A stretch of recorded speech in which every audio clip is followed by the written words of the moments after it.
اللہ تبارک و تعالیٰ کے نام نامی اور اسم گرامی کے ساتھ شروع کرتا ہوں جو بڑا مہربان اور رحم کرنے والا ہے۔ صاحبوں، آپ کا میزبان رضوان صدیقی پروگرام ہیرے جیسے لوگ کے ساتھ حاضر ہے۔ بہت دنوں سے میری بڑی خواہش تھی کہ میں منور بدایونی کے بارے میں کوئی پروگرام کروں۔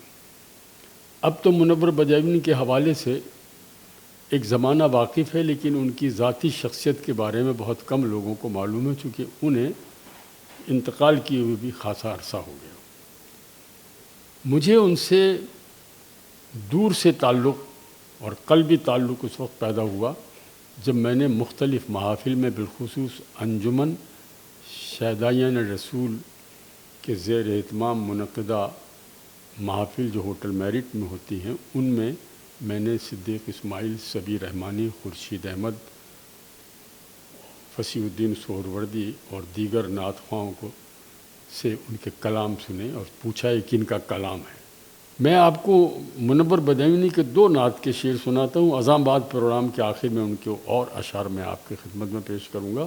میرا تعارف جس نعت کے حوالے سے میرے دل میں ان کے لیے بہت محبت پیدا ہوئی۔ نہ کہیں سے دور ہے منزلیں، نہ کوئی قریب کی بات ہے، جسے چاہے اس کو نواز دے، یہ در حبیب کی بات ہے۔ جسے چاہا در پہ بلا لیا، جسے چاہا اپنا بنا لیا، یہ بڑے کرم کے ہیں فیصلے، یہ بڑے نصیب کی بات ہے۔ یہ منور بدایونی صاحب کی نعت کے 2-3 شعر جو میرے ذہن میں تھے۔ پھر میں نے معلومات کرنا شروع کی تو پتہ چلا کہ میرے ہی بہت قریبی ملنے والے تھے شروع میں، بعد میں بہت عزیز دوست ہوئے۔ ڈاکٹر سلطان احمد یہ ان کے والد تھے۔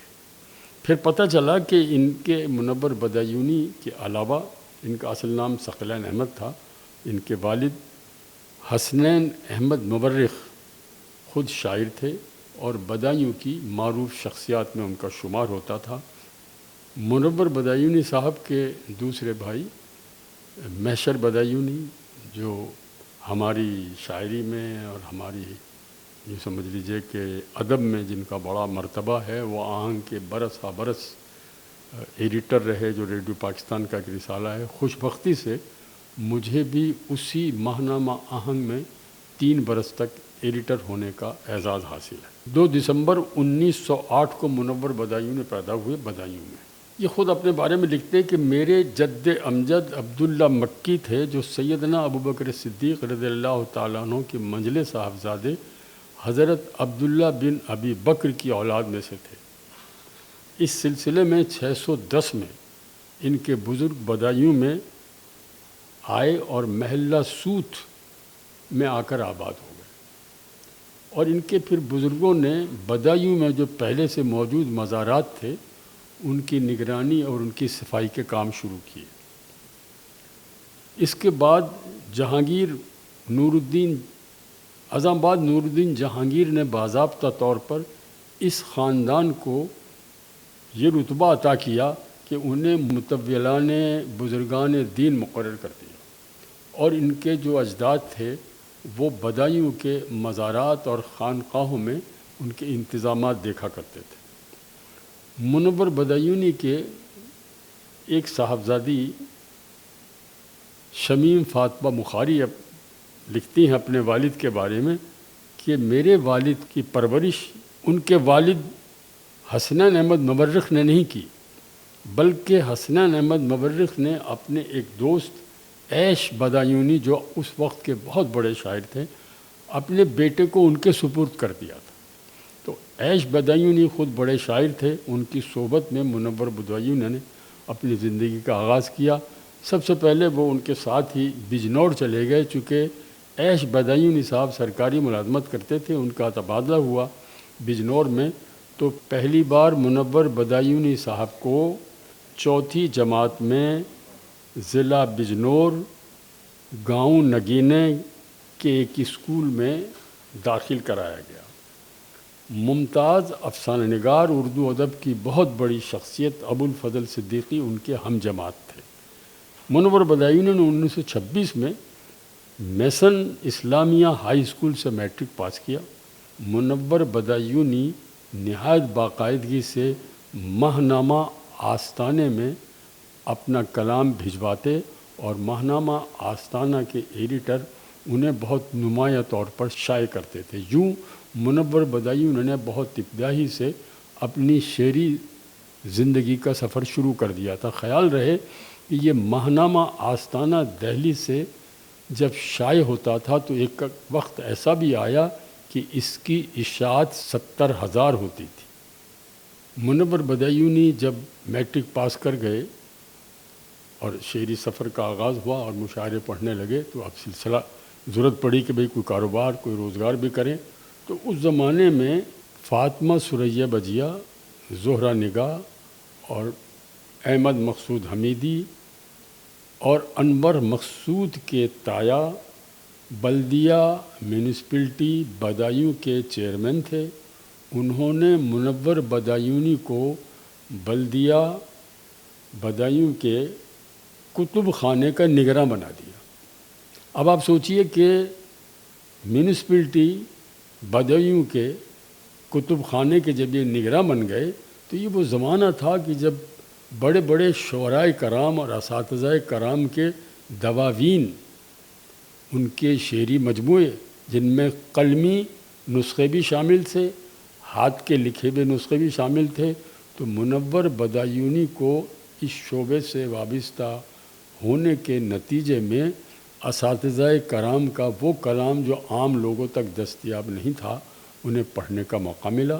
اس مطالعے کے نتیجے میں منور بدایونی جو ہیں وہ بہت بہتر، بہت معتبر، بہت اچھے، بہت خوبصورت اور بڑے مضبوط شعر کہنے لگے۔ بنیادی طور پر وہ غزلیں کہا کرتے تھے، لیکن چونکہ ان کا پس منظر مذہبی تھا، جیسا کہ میں نے عرض کیا کہ ان کے بزرگ جو ہیں وہ متولی کے طور پر بزرگان دین کے مزارات کی دیکھ بھال اور ان کی نگرانی کے کام انجام دیتے تھے، تو انہوں نے پھر نعتیں کہنا شروع کی اور آج ہم ان کی نعتوں پر ہی گفتگو کریں۔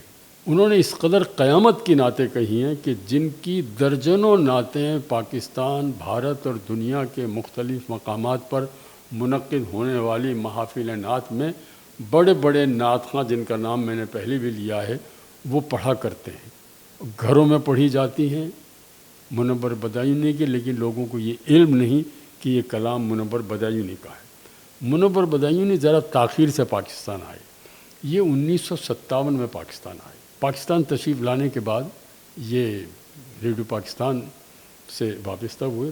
گزشتہ سال جب میں عارف افتخار سے ملنے ان کے گھر اسلام آباد گیا تو انہوں نے بڑی دیر تک منور بدایونی کا ذکر کیا اور بتایا کہ میری ان سے نیازمندی رہی ہے۔ وہ ایک بزرگ تھے، ہاتھ میں ایک کپڑے کا تھیلا اور کبھی کبھی بغل میں ان کے مسودے اور رسالے اور ان کا کلام ہوتا تھا، داڑھی ان کے تھی اور بہت ہی نفیس، بہت شائستہ لب و لہجے میں گفتگو کرنے والے انسان تھے اور بہت ہی اچھا کلام وہ کہا کرتے تھے۔ منور بدایونی کی جملہ شاعری کی کلیات 2008 میں ان کے بڑے صاحبزادے ڈاکٹر سلطان احمد نے شائع کی۔